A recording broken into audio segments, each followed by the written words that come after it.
Saya record pertemuan ini ya. Jadi nanti kalau misalnya ada teman-teman yang masih bingung, boleh nanti saya share linknya. Oke? Oke teman-teman, ini mau saya jelasin dulu atau kalian langsung aja bertanya? Dijelasin dulu aja nggak apa-apa Ibu.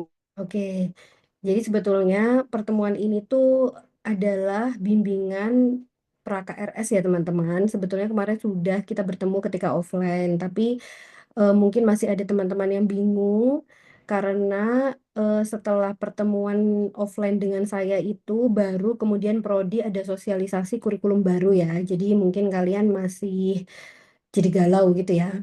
Nah, ini saya jelaskan ulang ya apa yang disampaikan Prodi. Tapi kalau saya jujur aja kemarin waktu hari Kamis itu ikut mengintip ya dan sepertinya agak berbeda yang disampaikan Prodi ke kalian dengan yang disampaikan Prodi ke dosen. Nah, kenapa saya baru mengadakannya sekarang, teman-teman? Karena sosialisasi kurikulum baru ke dosen itu justru baru hari kemarin ini. Jadi hari Kamis kemarin ini. Jadi makanya saya tuh pengen memastikan dulu baru saya sharing ke kalian gitu loh. Khawatirnya saya nanti infonya berbeda kan gitu. Ini saya share screen ya. Ini adalah file yang saya peroleh dari Prodi. Tapi sepertinya teman-teman itu pada dapat. Karena memang mungkin nggak dibagikan kepada mahasiswa ya. Bisa terlihat apa yang saya share? Terlihat nggak? Belum jelas, Bu. Belum jelas. Terlihat nggak? Tapi yang belum jelas Terlihat, Bu. terlihat ya. Nggak jelas. Terlihat. Terlihat nggak nih? Saya nge-share ini file Excel. Terlihat nggak? Terlihat Ibu. Terlihat, Bu. Oke. Oke. Begini ya teman-teman. Sebelum saya jelaskan semua ini, jadi sekarang itu dari pimpinan Prodi, kalau misalnya kalian itu mengalami permasalahan seputar KRS, misalnya ada kelas tertentu yang full padahal itu harus diambil. Kan otomatis prodi itu harus membuka kelas lagi ya. Nah, itu kalian sekarang regulasinya itu diarahkan untuk menghubungi bagian kasrat dari HMPS.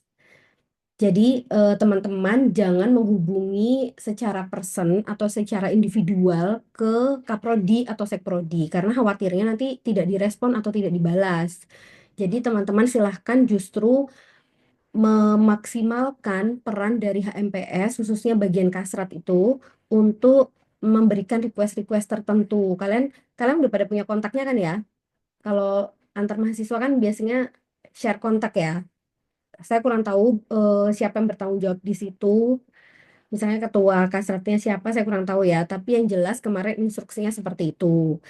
Nah, jadi usahakan sebelum kalian ke dosen, kalian sudah pernah menghubungi bagian kasrat terlebih dahulu. Jadi misalkan nih, kalian butuh bantuan ke saya, kalian bilang juga ke saya, Bu, saya udah sampaikan juga ke bagian HMPS di bagian kasratnya. Jadi otomatis saya juga enak ketika nanti membantu kalian menanyakan langsung kepada Kaprodi atau Sekprodi. Jadi ada info yang bisa saya sertakan gitu loh. Misalnya saya bilang, ini si A, tolong dong dibantu. Dia sudah menyampaikan ke HMPS tapi belum ada respon. Jadi kayak gitu. Bisa dipahami ya teman-teman? Oke. Sekarang kita mulai ya. Jadi kurikulum ini eh, sejujurnya ini tuh sebetulnya akan disosialisasikan mulai tahun ajaran depan teman-teman. Sebetulnya awalnya ya. Jadi mulai semester ganjil harusnya idealnya. Cuman saya kurang tahu apa kebijakan di atas sana sehingga akhirnya kurikulum ini dieksekusi pada semester ganjil. Nah, jadi di sini ada apa sih perubahan antara kurikulum yang lama dengan kurikulum yang baru?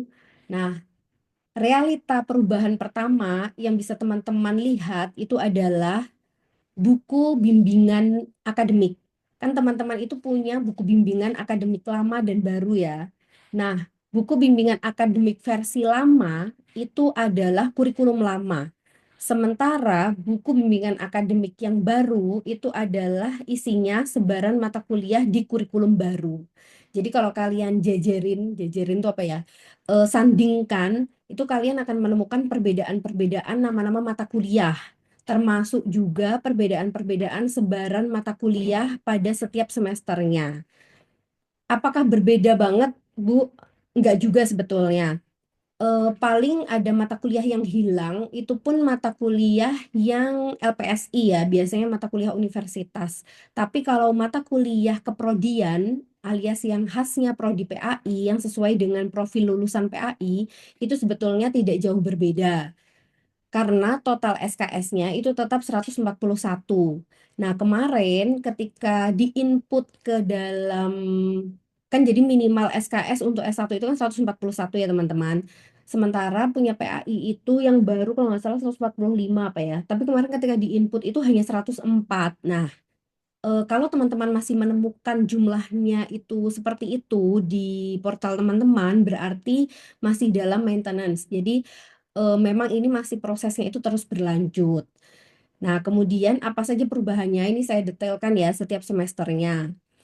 Jadi di sini di semester 1 ini yang bertanda merah, ini tuh yang mengalami perubahan ya teman-teman. Jadi di semester 1 yang awalnya dulu IP itu adanya di semester 3 Ilmu Pendidikan Islam itu pindah ke semester 1. Jadi dia akan muncul di sini. Nah, bagi teman-teman yang masih semester 1, tapi kan ini karena genap ya, ini kan berarti nggak ada ya, yang ini berarti saya agak abaikan ya yang ganjilnya. Kemudian yang semester 2 di sini perubahan yang mendasar adalah neuroscience pendidikan Islam ini dihapus ya teman-teman. Jadi kalau teman-teman lihat di buku bimbingan akademik lama, itu masih ada neuroscience pendidikan Islam. Di buku bimbingan akademik baru itu sudah tidak ada, adanya namanya literasi digital. Nah, ini tuh dihapus karena ini mata kuliah yang neuroscience dihapus, diganti literasi digital. Maka teman-teman semester 2 wajib mengambil paket ini semua nih. Ini yang saya blok ini dan termasuk di dalamnya literasi digital. Jadi, jangan sampai ada paket-paket yang tertinggal untuk tidak teman-teman ambil bagi teman-teman semester 2.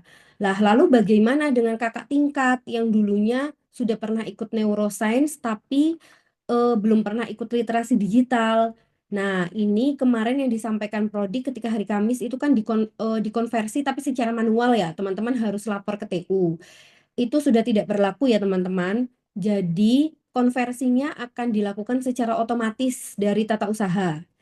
Kalau ada punya teman-teman yang belum terkonversi, berarti itu masih dalam masa maintenance. Jadi karena bertahap kan, mahasiswanya banyak.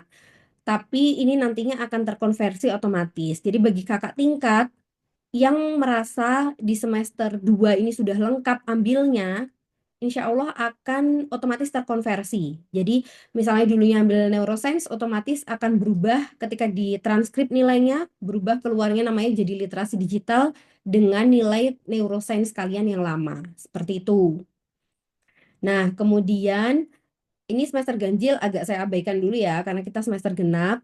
Kemudian di semester 4, nah di sini metode penelitian yang awalnya itu cuma ada satu, di sini nanti akan jadi dua. Jadi ketika semester 4 ini kalian akan mengalami metode penelitian satu, di mana kalian akan belajar secara fokus tentang metode penelitian kuantitatif.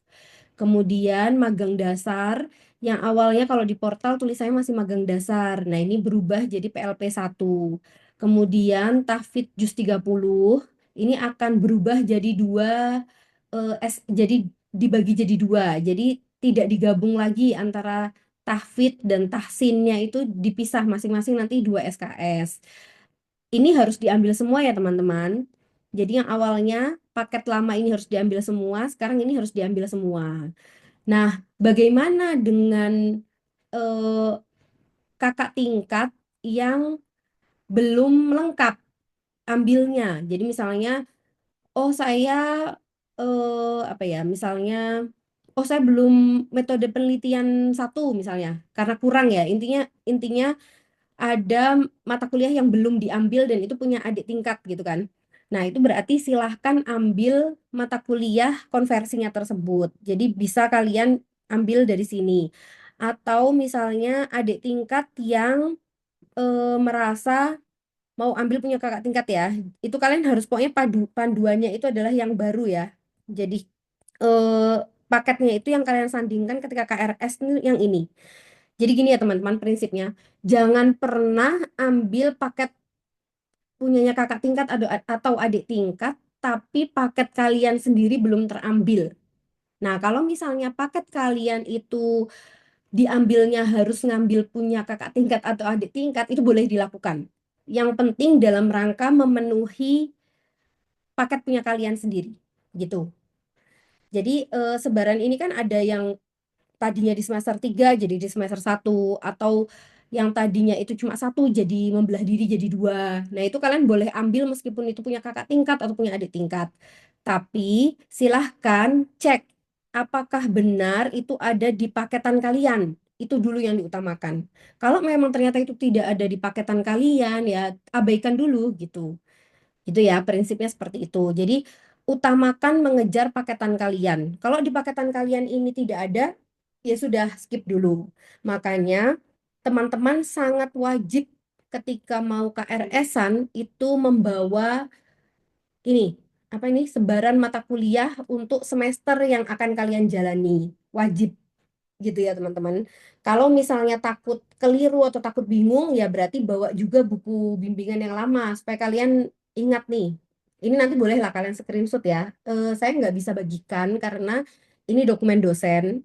Jadi nanti silahkan kalian bisa yang mau screenshot semester berapa nanti saya perbesar gitu ya.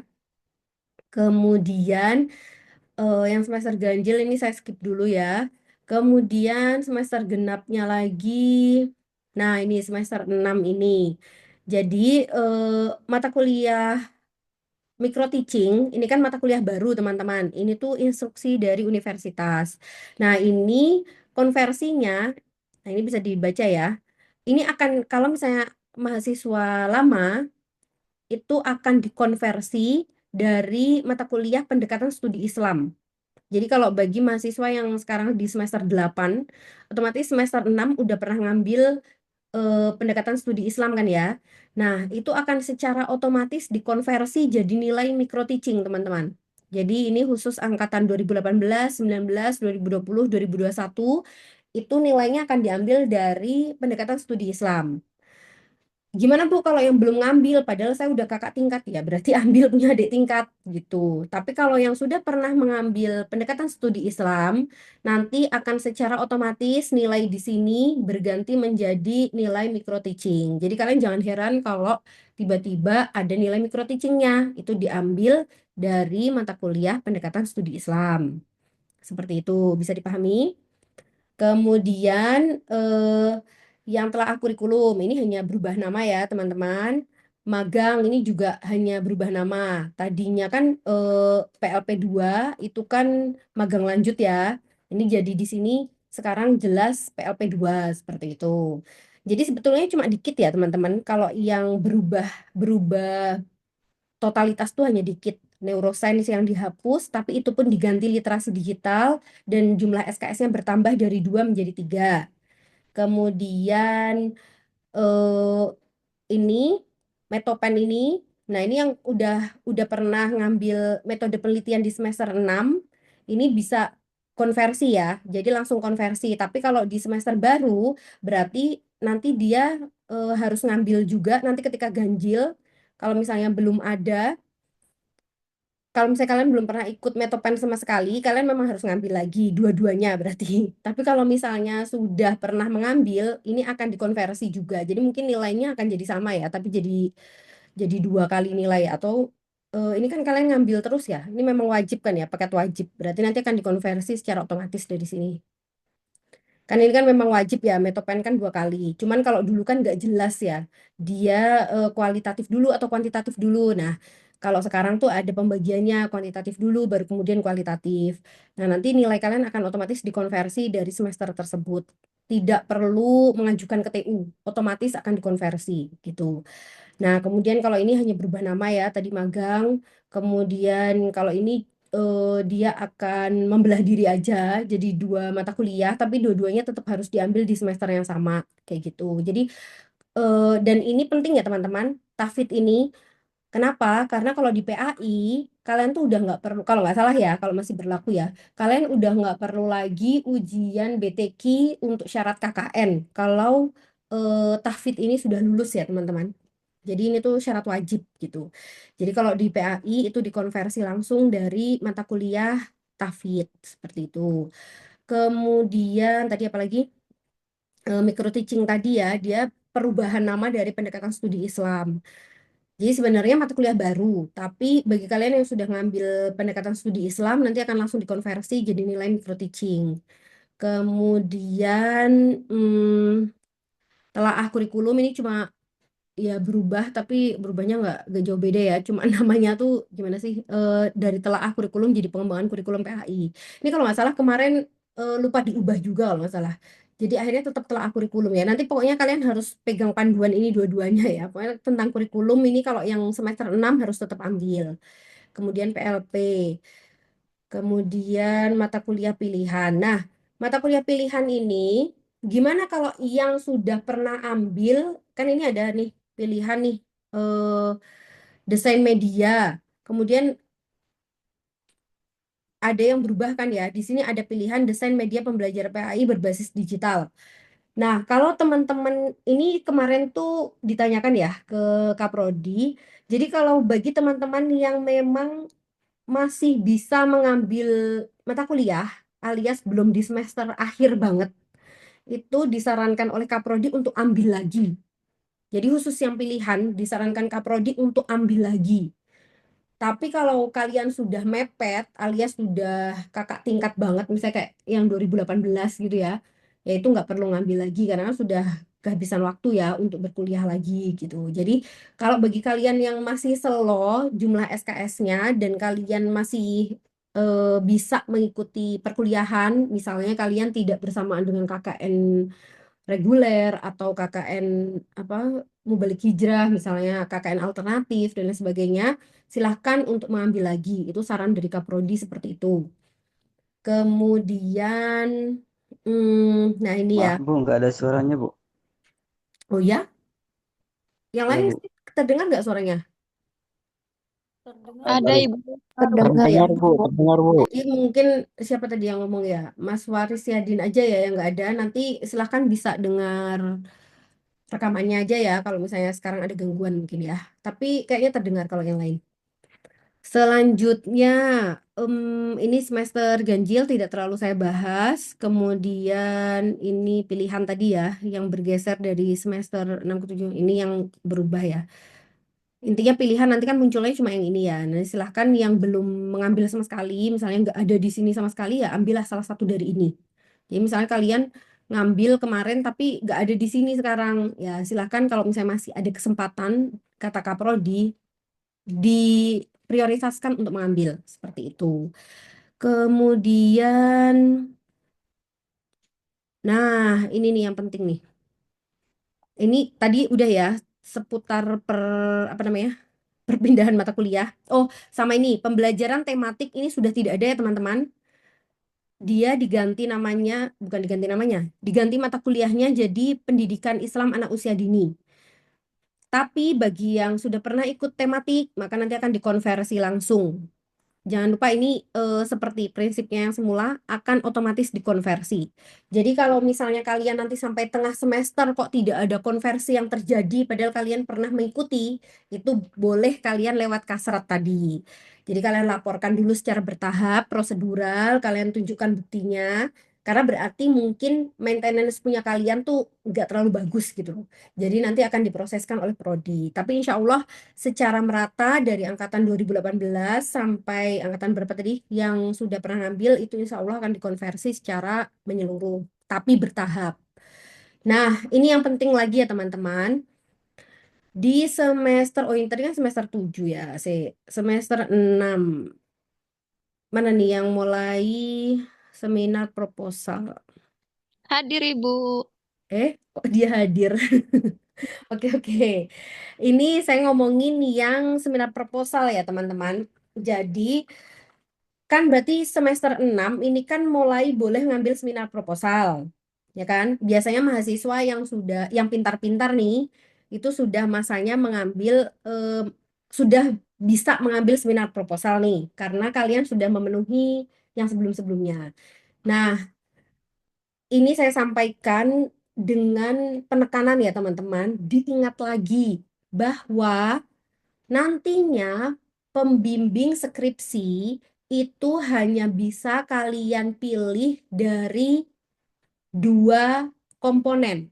Apa saja? Yang pertama yaitu dosen yang mengajar kalian seminar proposal. Yang kedua, dosen yang menguji kalian seminar proposal. Nah, kalau misalnya ada yang ketiga, itu adalah sesuai keilmuan, tapi itu adalah hak prerogatif dari prodi. Ibaratnya, itu adalah hal-hal yang tidak bisa kalian kendalikan sebagai mahasiswa. Biasanya kalau dosen dengan konsentrasi ilmu tertentu sudah full, misal seperti itu. Tapi itu sebetulnya jarang terjadi ya, teman-teman. Nah, jadi yang saya tekankan ada dua. Yang pertama, pastikan bahwa dosen seminar proposal yang kalian pilih adalah dosen yang kalian impi-impikan jadi prioritas untuk pembimbing skripsi kalian. Kenapa? Ya kalau enggak, berarti kalian kehilangan kesempatan. Kan masih ada penguji, Bu. Bisa jadi yang saya impi-impikan itu jadi penguji proposal saya. Iya, bisa jadi. Tapi kan kalian tidak bisa mengendalikan kalau soal penguji. Begitu. Jadi, upaya kalian untuk memperoleh dosen impian kalian ketika skripsi nanti hanya pada pemilihan mata kuliah seminar proposal. Kenapa saya tekankan dengan baik? Di sini sangat banyak terjadi miss ya teman-teman. Banyak sekali di antara kalian yang belakangan ya terutama sejak aturan ini diterapkan, kalian tuh ngasal milih dosen seminar proposal. Akhirnya ketika kalian waktunya mengajukan dosen pembimbing skripsi, kalian nggak sebut nama dosen seminar proposal tadi, kalian sebut dosen impian kalian misalnya ya, atau kalian tidak menyebut dosen penguji seminar proposal. Akhirnya tentunya tidak disetujui prodi karena yang diprioritaskan adalah dosen yang mengampu MK seminar proposal kalian atau penguji seminar proposal kalian. Walhasil, akhirnya kalian menghadapi satu semester selama skripsi itu dengan keterpaksaan. Kenapa? Karena akhirnya kalian harus bersatu dengan dosen yang bukan impian kalian. Dan itu banyak terjadi ya teman-teman. Belakangan tuh saya udah menerima berapa ya? 2 sampai 3 anak dalam satu semester ini yang mengeluh pengen curhat atau apa ya ibaratnya bimbingan di luar di luar pembimbing skripsi. Jadi mereka itu curhatnya adalah, Bu, saya tuh menyesal kemarin ketika sempro, misalnya karena kebetulan anak-anak yang curhat ini pengen sama saya ya teman-teman. Mereka nggak tahu aturan ini, akhirnya mereka pilih dosen lain. Nah, otomatis kan sama prodi diarahin ya ke dosen tersebut ketika pembimbingan skripsi. Nah, ternyata tentunya tidak sesuai dengan entah dengan isi skripsinya ataupun dengan kepribadiannya dan meminta untuk konsul sama saya secara pribadi. Nah, yang seperti itu akhirnya kan saya tolak ya, Mas Mbak. Karena apa? Karena sebagai dosen tentunya saya nggak etis kalau misalnya saya tetap merespon anak bimbingan dari dosen lain. Kan jadinya nanti masa dia ketika bimbingan sama dosen pembimbing skripsinya kata Bu Uni lah, Bu Uni ini siapanya dia gitu kan, gitu. Jadi teman-teman tolong dari sekarang kalau mau istihoroh ya. Jadi tentukan dosen pembimbing skripsi kalian yang kalian impi-impikan dalam hidup ini. Kalian sebut tuh dalam doa, kemudian kalian pilih dalam KRS seminar proposal, siapapun itu. Jadi, jadi apa? Jadi kalian bisa menyelesaikan skripsi dengan baik. Jangan sampai skripsi itu mengerjakannya dengan terpaksa, teman-teman. Kenapa saya bisa bilang begini? Saya tuh juga mahasiswa, teman-teman. Saya bisa membayangkan betapa kalian itu menderita kalau misalnya bertemu dengan dosen yang memang tidak sefrekuensi. Jadi kemarin ada kasus juga, ini tapi saya nggak akan sebut merek ya. Jadi ada kasus juga misalnya mahasiswa dia kuantitatif. Meskipun nggak tentang media ya, kemarin saya udah sempat sebutkan ya tentang keahlian, nanti boleh saya ulang lagi. Jadi dia itu pengennya sama saya nih Mbak, salah satunya nih. eh Dia request nih ke Prodi, tapi ternyata dia nggak ngambil sempro sama saya. Akhirnya sama Prodi kan nggak boleh ya. Dimasukkanlah dia ke bimbingan salah satu orang di PAI. Ternyata dia nggak cocok nih secara kepribadian. Dia udah sampai bab 5 dan pesannya tidak pernah dibalas oleh si dosen tersebut sampai hari ini. Sampai akhirnya dia harus apa namanya mengadu ke dekan, mengadu intinya ribet di administrasi. Intinya seperti itu ya. Jadi maksud saya di sini adalah tadi, kenali dosen yang mau kalian jadikan pembimbing itu benar-benar tidak hanya dari sisi keilmuan. Kalau keilmuan saja, itu kan semua dosen, misalnya kalian mau kualitatif ya, semua dosen PAI bisa kualitatif. Kuantitatif, nanti nanti kita akan bahas ya, terpisah ya kalau tentang keilmuan ya. Tapi yang jelas, tidak hanya keilmuan ya teman-teman yang dipertimbangkan, tapi juga kecocokan. Misalnya kalian selama ini berinteraksi sama beliau seperti apa? Apakah kalian merasa pernah beliau itu sensi sama kalian, ya mending dihindari. Kenapa? Ya kan berarti akan ada kemungkinan-kemungkinan terjadi interaksi yang lebih intens. Ya bisa dibayangkan ya, misalnya, wah saya udah pernah sensian nih sama Bu Diva misalnya. Terus beliau besok akan bertemu dengan saya intens selama 8 kali kan minimal ya. Kan ada kemungkinan Bu Diva mengenali nih misalnya. Loh, berarti masa yang seperti itu dihindari, Bu? Ya, kalau kalian merasa bisa menghadapi, it's okay, hadapilah. Tapi kalau kalian tidak bisa, tipenya tidak bisa, mending dari awal hindari. Seperti itu, contohnya ya. Nah, bagian ini saya tekankan banget ya kalian, benar-benar kalau bisa dipikirkan strateginya. Nah, berita buruknya, bukan buruk ya, tapi maksudnya ini saya sebenarnya ini nggak buruk sih, tapi masih bisa berubah. Jadi, setiap dosen yang dimunculkan dalam setiap semester, Mbak Mas, ketika seminar proposal, itu maksimal hanya mampu 6. Tapi ini bisa berubah. Kenapa? Karena setahu saya di universitas itu kalau 6 belum boleh jadi kelas ya. Harusnya nanti 10 sampai 15 mungkin ya. Jadi, kalian harus benar-benar memastikan dosen inceran kalian itu belum sampai mencapai kuota gitu loh. Jadi, maksudnya kalian harus duluin itu. Kemudian kalau memang nanti terjadi pemenuhan kuota, kalian upayakan dulu. Nah ini, kalian bisa upayakan dulu untuk meminta kelas dosen tersebut dibuka kembali. Kemana mintanya? Ke HMPS bagian Kasrat. Kalau kalian mintanya secara kolektif, insya Allah itu masih bisa diupayakan prodi. Seperti itu. Itu ya langkah-langkah trikinya ya. Jadi misal kalian mau sama Pak Yazida misalnya gitu ya. Wah Pak Yazida 6 udah full nih. Terus kalian pengen lagi. Nah, kalian jangan diem aja. Coba kalian berjuang ke bagian kasrat HMPS. Kalian bilang bahwa kelas ini ada sekitar 5 anak lagi nih Pak yang pengen daftar. Bisa nggak dibuka lagi? Itu kemungkinan bisa di ACC. Jadi bisa dibuka, lebih dibuka lagi untuk 5 orang, misalnya seperti itu. Jadi sebetulnya membuka tutup kelas itu sangat mudah bagi prodi Mbak Mas. Asalkan kalian tadi prosedurnya jelas, kemudian kalian lebih bagus lagi kalian bisa memastikan siapa saja yang ingin bergabung di situ kayak gitu. Gitu ya. Pokoknya intinya perjuangkan sampai akhir dosen yang memang kalian inginkan. Kenapa? Ya tadi itu yang saya bilang. Hampir selama berapa berarti? Setengah tahun kalian akan bersamanya secara intens. Nah, itu kalian butuh mental yang stabil gitu. Oke? Itu mungkin yang bisa saya sampaikan. Nanti kalau soal keilmuan, kalau kalian masih butuh, saya bisa sebutkan satu-satu ya dari dosennya. Saya bukakan sekalian apa Google Scholar-nya. Tapi saya buka dulu sesi pertanyaan. Silahkan, bagi yang mau bertanya. Saya, Bu. Silahkan. Ibu, kan Gimana? tadi yang micro teaching tadi, Ya. kan jika sudah ngambil pendekatan studi Islam, Hmm. nggak mik- nanti nilainya otomatis sudah keganti namanya jadi micro teaching. Tapi kok masih belum ya, Bu? Tapi kalau matkul yang lain tuh udah. Oh gitu. Oke. Mm-mm.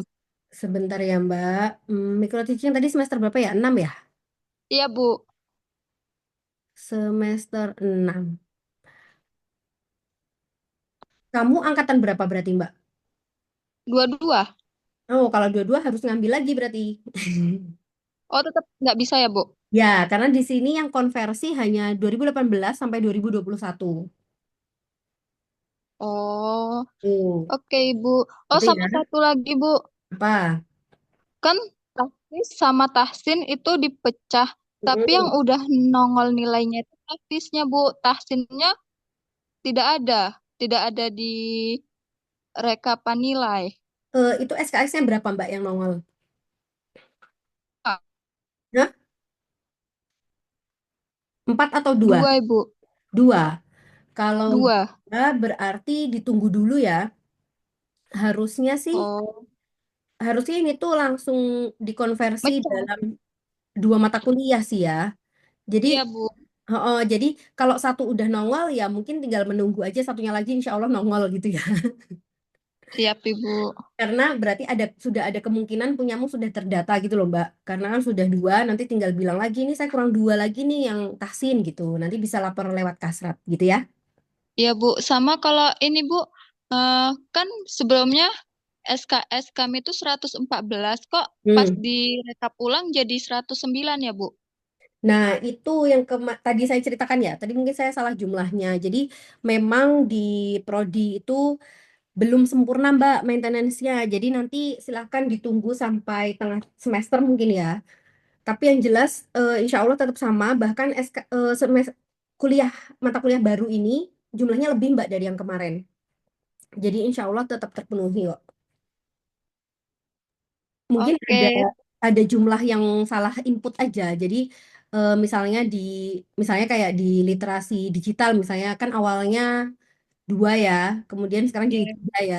Nah mungkin belum ke input aja. Jadi insya Allah nanti akan ke input kalau mungkin namanya banyak ya Mbak ya. Mungkin kita bisa tunggu sampai tengah semester mungkin ya. Yang penting gini Mbak prinsipnya. Loh Bu, nanti takutnya kita nggak memenuhi. Yang penting kalau kalian sudah ambil paket yang ada di buku akademik baru kalian, kan sebenarnya sudah memenuhi Mbak. Nanti kalau masalah hitungan, itu prodi yang akan menyesuaikan. Seperti itu. Oke, Bu. Itu, Saya oke. nanya. Oke, ada lagi yang mau nanya? Yang masih belum paham? Silahkan. Nanti kalian bingung nanya satu-satu. Saya juga bingung jawabnya. Silahkan, boleh tanyakan tentang mata kuliah baru ini ya, kurikulum baru ini. Gak ada? Oke. Saya Kalau Bu. silahkan Mas Waris Yadin. Oke Bu. Eh, ini Bu terkait dengan mata kuliah Metopen Bu. Sebelumnya kan Eh, semester 5. mm-mm, eh, ini saya ngambil Metopennya jadi digabung Bu. Ada Metopen kualitatif sama kuantitatif. Kalau mm-mm, dilihat di buku buku akademik yang baru ini kan cuman Metopen aja Bu, kualitatif maksudnya. mm-mm. Terus? Jadi gimana kalau apakah ada nanti adanya terkonveksi nggak Bu?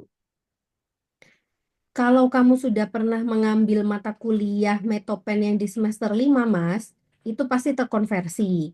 Mau itu kualitatif, kuantitatif, pasti terkonversi. Yang semester 4 sudah ambil, toh? Sudah semua Bu. Oh ya, kalau sudah semua, insya Allah terkonversi semua, gitu, Mas. Masalah Oh dia iya. nanti bernamanya jadi kuantitatif, kualitatif, secara terpisah, itu nggak masalah. Nanti terkonversi otomatis kok, gitu. Oh iya. Betul, Bu. Gitu. Terima kasih Bu. Oke, ada lagi? Ibu mau tanya, Boleh. Gimana Mbak Ulan? kan kan ini semester 4 ini Hmm. kan totalnya 20 SKS ya Bu, tapi Hmm. ada beberapa yang sudah saya ambil itu ada sekitar 7 SKS yang sudah saya ambil karena ada yang dulunya itu semester 3 terus sekarang di semester 4 kan jadi sudah saya ambil. Ya. Nah, jadi jumlah yang belum diambil di semester 4 sesuai ini tuh 13. Nanti kira-kira boleh nggak Bu ngambil yang semester 6 sama yang di semester 2 tuh saya kurang antropologi belum saya ambil. Pastinya boleh dong Mbak. Kan itu berarti totalnya kan paket minimalnya aja harus 20, ya nggak? Sementara kalau IPK kamu 3 koma kan bahkan bisa lebih, ya nggak? Nah, jadi pastinya boleh. Gitu ya. Nanti buat matkul yang boleh diambil itu kira-kira apa aja Bu? Kalau yang boleh diambilnya itu sebetulnya semua boleh ya Mbak ya. Kemarin sih nggak ada pemberitahuan dari prodi mana yang nggak boleh ya. Tapi yang jelas coba diutamakan kalau ini trik aja ya. Maksudnya diutamakan yang kira-kira besar SKS-nya ya. Jadi kamu supaya nanti semesternya itu semakin tua itu kamu tidak terbebani dengan makul-makul dengan SKS berat gitu loh. Gitu. Kalau kemarin tidak ada pemberitahuan ini nggak boleh kecuali prasyarat ya Mbak ya. Kalau prasyarat itu misalnya magang. Magang kamu belum pernah PLP 1 misalnya, belum pernah PLP 2. Sorry, sorry. Belum pernah PLP 1, kamu langsung ambil PLP 2, itu nggak boleh. Atau misalnya, apalagi yang prasyarat tuh? Hmm, kayaknya yang filsafat tuh prasyarat ya. Pokoknya yang prasyarat Mbak, itu nggak boleh. Kalau misalnya sebelumnya belum diambil ya. Yang perannya belum diambil, kayak gitu. Itu aja sih Mbak palingan. Atau misalnya KKN yang belum memenuhi SKS jumlah SKS tertentu itu biasanya nggak boleh gitu Mbak Ulan. Oke, Bu, makasih. Berarti kalau saya mau 24, tak kontakin boleh, Bu? Ya boleh dong. Kamu kan IPK-nya bagus toh. Penuhin aja. Jadi kalau kalian yang IPK-nya bagus-bagus tuh silahkan untuk dimaksimalkan ya. Mumpung kalian masih semangat, energinya masih besar. Silahkan diambil aja. Jadi apalagi ini momen perpindahan ya, ibaratnya momen konversi dari mata kuliah, dari kurikulum lama ke baru. Kalau dulu tuh biasanya kita dilarang-larang ya, kalian dilarang untuk ambil punya kakak tingkat dulu, yang boleh cuma pilihan biasanya. Nah, tapi karena ini konteksnya sedang masa peralihan, itu agak dibebaskan sebetulnya, Mbak, gitu. Dan sekarang itu, oh ya, ini mungkin info baru ya. Jadi sekarang itu universitas menerapkan satu kelas itu minimal 60 orang. Maksimal 60 minim, pokoknya harus 60 orang intinya. Jadi otomatis kelasnya nanti akan besar-besar ya teman-teman. Jadi kalian boleh banget lah ngambil punya kakak tingkat gitu, memenuhi kuota 60 tadi. Dan kalau misalnya memang eh, 60 tadi misalnya meluber, misalnya kayak metopen itu kan kemungkinan meluber ya misalnya. Nah, itu nanti bisa request tambah kelas tadi melalui HMPS bagian kasrat tadi. Seperti itu. Jadi emang kelasnya sekarang akan besar-besar. Kalau kelas yang tidak besar jumlahnya itu biasanya nanti akan dihapus atau digabung dengan dosen yang kelasnya sudah besar. Seperti itu. Gitu teman-teman. Gimana Mbak Aulia? Oke, Bu, makasih banyak. Oke, ada lagi? Ibu izin bertanya, Silakan Mbak Sinta.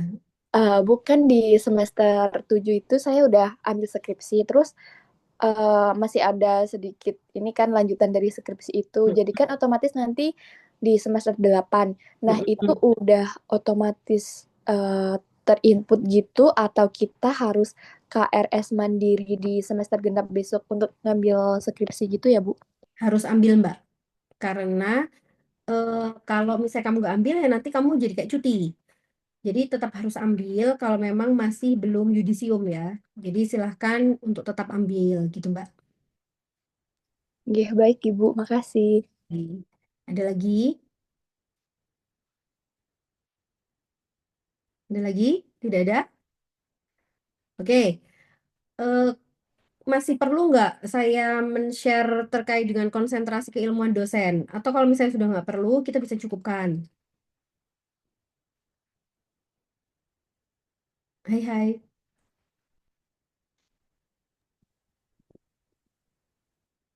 Perlu nggak kalian infonya? Kalau memang sudah cukup, bisa saya cukupkan. Atau kalian masih perlu saya sharekan terkait dengan konsentrasi keilmuan dosen. Jadi kalian bisa memilih dengan tepat. Masih perlu nggak? Masih, Bu. Perlu. Oke. Teman-teman, sebetulnya ini tugas orientasi ya. Sebetulnya kalau di kampus lain, saya kurang tahu kemarin di PAI ada atau tidak. Jadi membagikan atau mensosialisasikan konsentrasi keilmuan dosen itu sebetulnya tugas prodi, pimpinan prodi dari awal ketika orientasi. Jadi kalau sekarang saya menjelaskan ulang, itu statusnya hanya mengulang ya teman-teman. Saya nggak tahu kalian sudah pernah dengar atau belum. Ini enaknya gimana ya? Tak tulis aja di sini ya.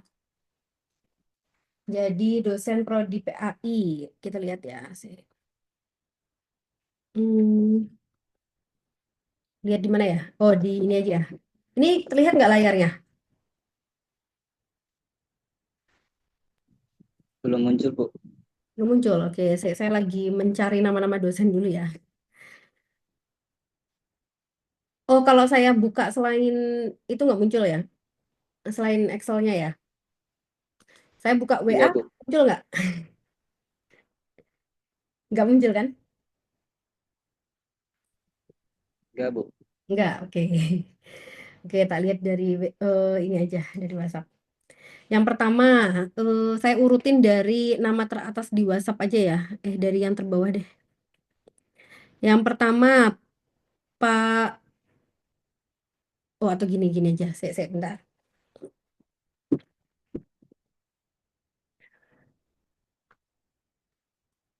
Sebentar, saya carikan nama-nama dosen dulu ya.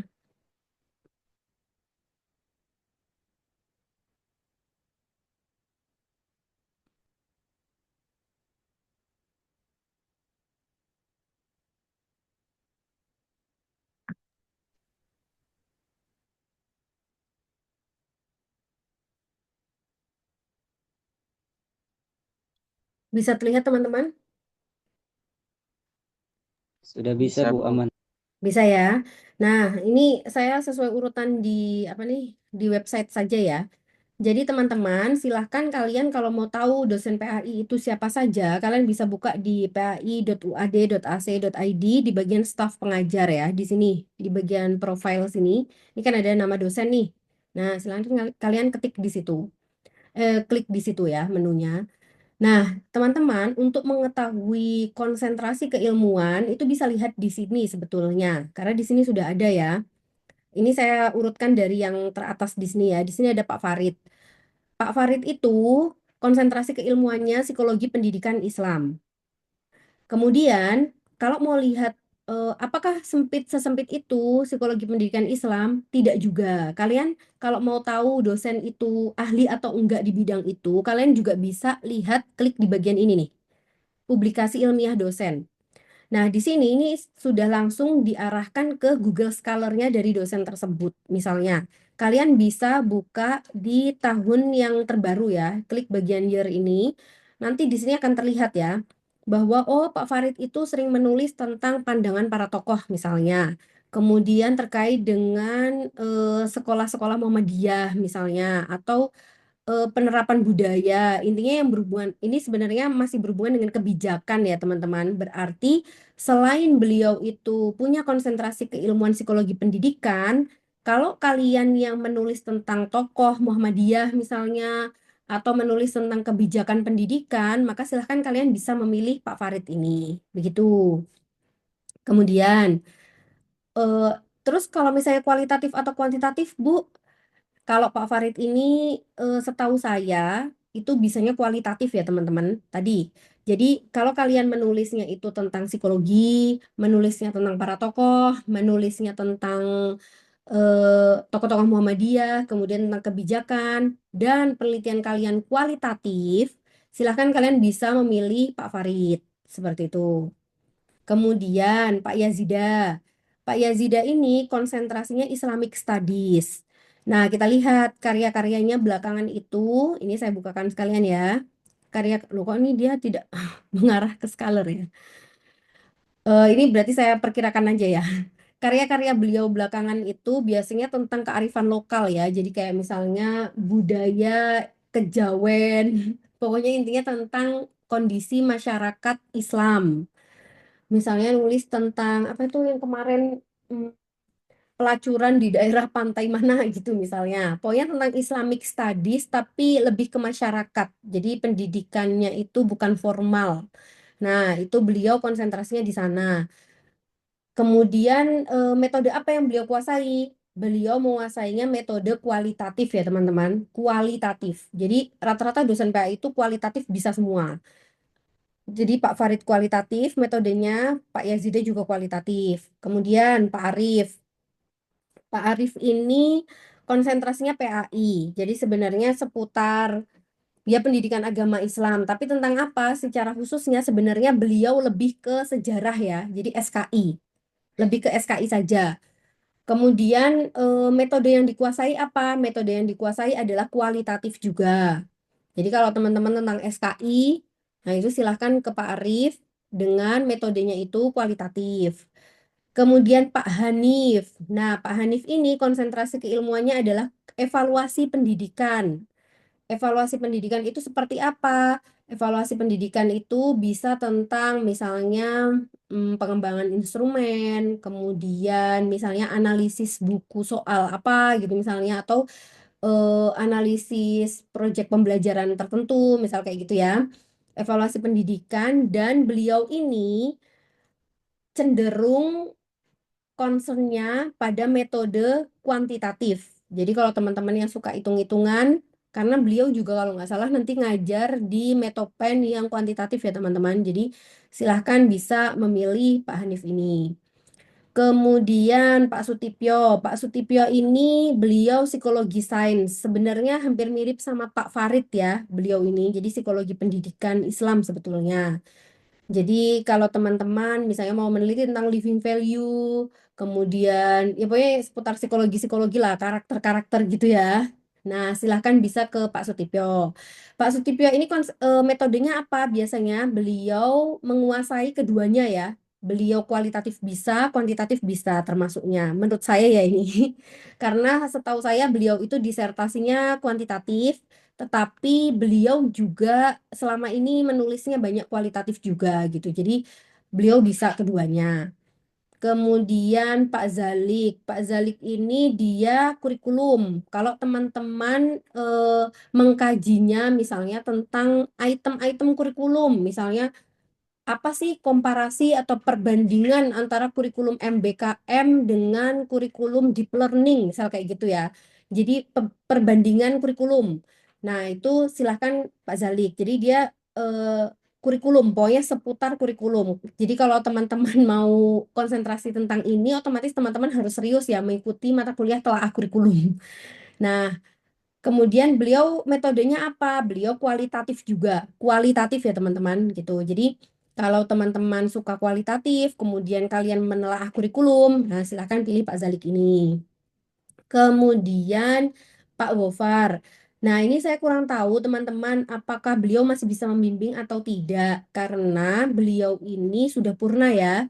Jadi kalau dosen yang sudah purna itu biasanya mungkin masih mengajar, tetapi sudah tidak bisa membimbing biasanya. Karena otomatis mengajar pun beliau akan dipayungi gitu. Tapi kemarin sudah ini ya teman-teman sudah pamitan, jadi sepertinya sudah tidak mengajar. Jadi sudah tidak bisa dipilih lagi. Seperti itu. Kemudian saya sendiri. Kalau saya sendiri, konsentrasi saya itu teknologi pendidikan. Tapi sebetulnya teknologi pendidikan itu apa sih? Sebetulnya teknologi pendidikan itu tidak harus alat ya teman-teman. Tapi apapun yang ada di dalam kelas yang itu bisa meningkatkan mutu pembelajaran. Jadi misalnya seperti ini. Strategi meningkatkan nilai akidah menggunakan metode FGD misalnya. Itu sudah masuk ke dalam teknologi juga sebetulnya teman-teman. Kenapa? Ada suatu cara atau alat yang dipilih untuk meningkatkan pembelajaran.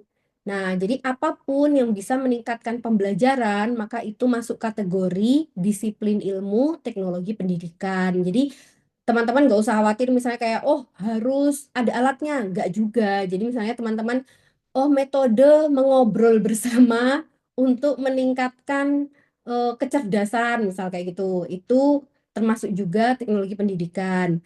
Nah, apa metode yang bisa ikut sama bimbingan saya, apapun. Saya kayak Pak Tipio tadi ya. Jadi kualitatif bisa, kuantitatif bisa. Jadi kalau kalian merasa meneliti tentang peningkatan pembelajaran, silahkan kalian bisa menggunakan saya sebagai dosen pembimbing, baik kualitatif maupun kuantitatif, sesuai selera kalian gitu.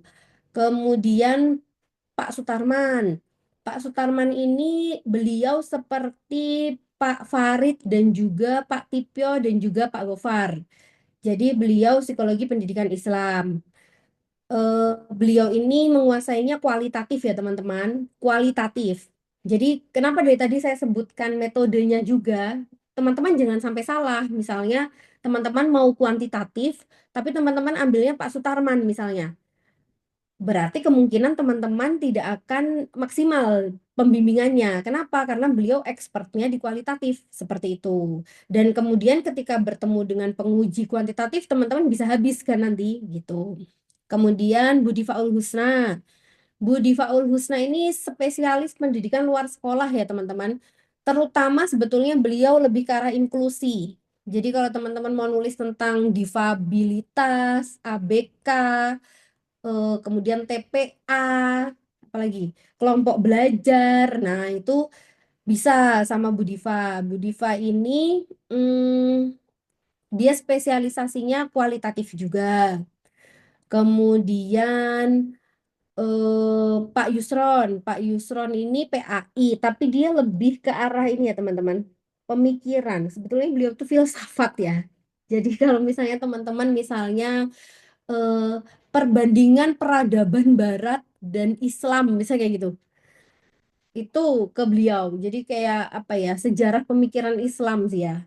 Karena beliau ini mengajar filsafat. Jadi eh, kalau teman-teman tulisannya itu mau mendalam secara filosofis, nah itu bisa sama Pak Yusron.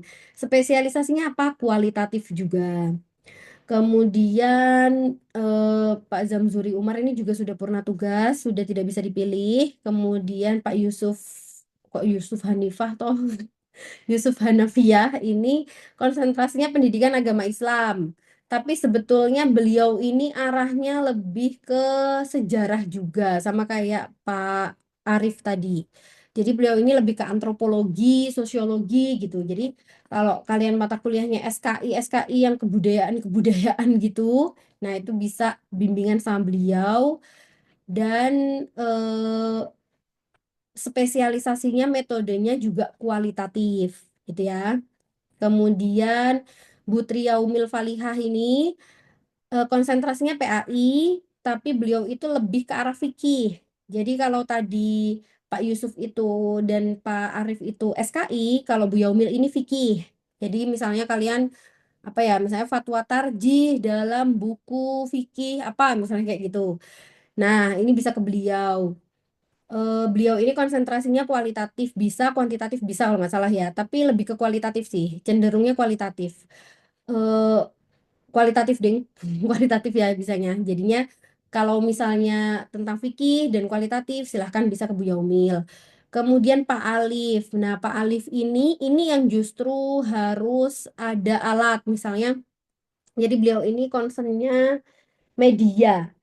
Jadi misal kalian mau apa ya, misalnya peraga, membuat peraga puzzle untuk meningkatkan bacaan sholat, misal kayak gitu. Jadi kalian membuat sesuatu, misalnya membuat puzzle untuk mempermudah hafalan, misal kayak gitu, itu bisa sampai Alif. Beliau itu PAI tapi cenderung ke tadi alat-alat peraga yang bentuknya apa ya, tradisional. Nah, seperti itu. Jadi kayak misalnya eh, apa tuh namanya? Engklek, kok engklek sih ya? Apa sih namanya? Yang pakai dadu tuh apa? Dakon, tahu dakon nggak ya kalian? Dakon untuk hafalan misal kayak gitu. Nah, itu seperti itu bisa sampai alif. Metodenya apa? Beliau metodenya kualitatif juga. Kemudian Pak Fandi. Pak Fandi ini hampir mirip sama Budiva. Jadi kalau kalian tentang disabilitas, ABK, autis misalnya gitu-gitu, itu bisa sama beliau. Spesialisasinya juga kualitatif. Kemudian Pak Fadlur. Pak Fadlur ini karena beliau itu sedang tugas belajar ya teman-teman. Jadi sepertinya tidak bisa menerima banyak mahasiswa bimbingan juga. Jadi pastinya akan dibatasi. Kemudian beliau ini konsentrasinya ke kewirausahaan. Jadi kalau teman-teman mau misalnya market day di apa ya, misalnya gini, menumbuhkan jiwa entrepreneurship di SD bla bla bla melalui market day, misal kayak gitu. Nah, yang pokoknya jualan-jualan gitu. Nah, itu sama beliau. Konsentrasinya apa? Kualitatif juga metodenya. Kemudian Bu Anas. Bu Anas ini tentang manajemen, manajemen teman-teman. Jadi hampir sama kayak Pak Farid di bagian kebijakan. Jadi kalau misalnya tentang analisis kebijakan atau manajemen tata kelola di sekolah A, sekolah B, pokoknya tentang manajemen lah ya. Biasanya tentang tata usaha gitu-gitu. Itu bisa sama Bu Anas dan konsentrasinya adalah kuantitatif. Hanya kuantitatif ya beliau ini. Jadi beliau malah hitungan tok gitu. Tok itu saja ya. Kemudian Pak Yusutria. Pak Yusutria ini hampir sama kayak Pak Yusron sebetulnya. Jadi beliau itu Islamic Studies. Kemudian beliau itu jadi Islamic Studies, terus yang agak filosofis-filosofis gitu, yang mengkaji ayat-ayat gitu ya. Oh, ini kok nggak ada Pak Hopit ya? Pak Hopit, Pak Yusutria, Pak Yusron itu hampir sama ya teman-teman. Jadi kaitannya dengan ayat-ayat Al-Quran, jadi apa ya, kayak analisis tafsir, misal kayak gitu-gitulah ya. Dan spesialisasinya sama-sama kualitatif semua, seperti itu. Jadi, loh Bu, apakah kita harus persis seperti itu? Sebetulnya, teman-teman, dosen juga tidak letterlek. Jadi kami tuh kalau itu kalau dapat bimbingan tuh kadang bentuknya juga ditawarkan ya teman-teman. Kita tuh bisa menerima dan bisa tidak. Sebetulnya tidak sekaku itu juga, tetapi itu akan diprioritaskan. Nah, tapi kalau misalnya kalian tidak bisa memilih dosen berdasarkan konsentrasinya, misalnya kalian pusing nih, ya minimal kalian memilih keahliannya dalam metode penelitian. Jangan sampai kalian misalnya mau dosen yang, wah ini kayaknya metode penelitiannya yang mau saya pakai ini kualitatif gitu. Tapi kalian milihnya Bu Anas misalnya.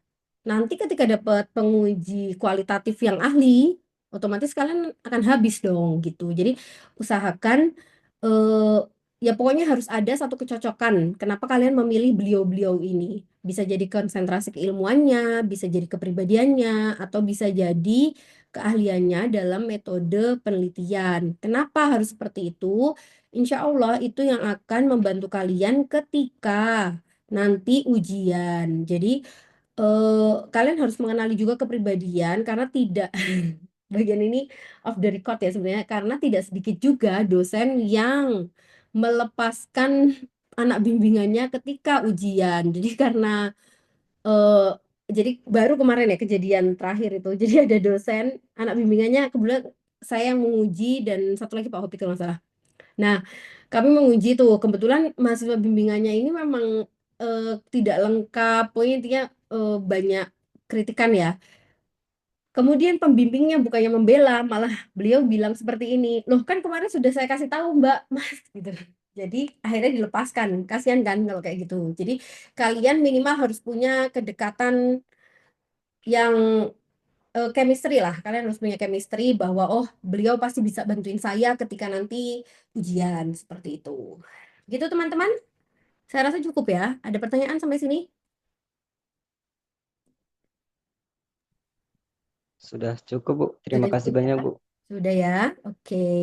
Kalau sudah cukup, kita akhiri. Dan video ini saya rekam ya teman-teman. Kalian nanti bisa, tapi nggak akan saya share secara umum ya. Khawatirnya karena tadi ada data prodi. Jadi bagi kalian yang memang membutuhkan, silahkan kalian bisa japri ke saya langsung. Nanti saya kasih linknya gitu. Oke? Gitu ya. Semoga bermanfaat dan semoga bisa membantu kalian untuk lulus dengan tepat waktu. Mas Indra, Mas Indra ini yang kemarin neuroscience bukan Mas Indra? Ya, Bu. Ya kan? Kamu berarti ambil literasi digital ya? Bu, Ya kan? ya, literasi digital ya, Bu ya? Ya, nanti kamu kabarin ke saya ya. Kita kontakkan lagi eh, soal yang kemarin, oke? Oh, enggak, Bu. Itu, Ya. oke? Oke, gitu ya teman-teman. Semoga kalian dimudahkan, dilancarkan, dan dipercepat lulusnya. Saya akhiri. Wassalamualaikum warahmatullahi wabarakatuh. Waalaikumsalam warahmatullahi wabarakatuh. Barakatuh.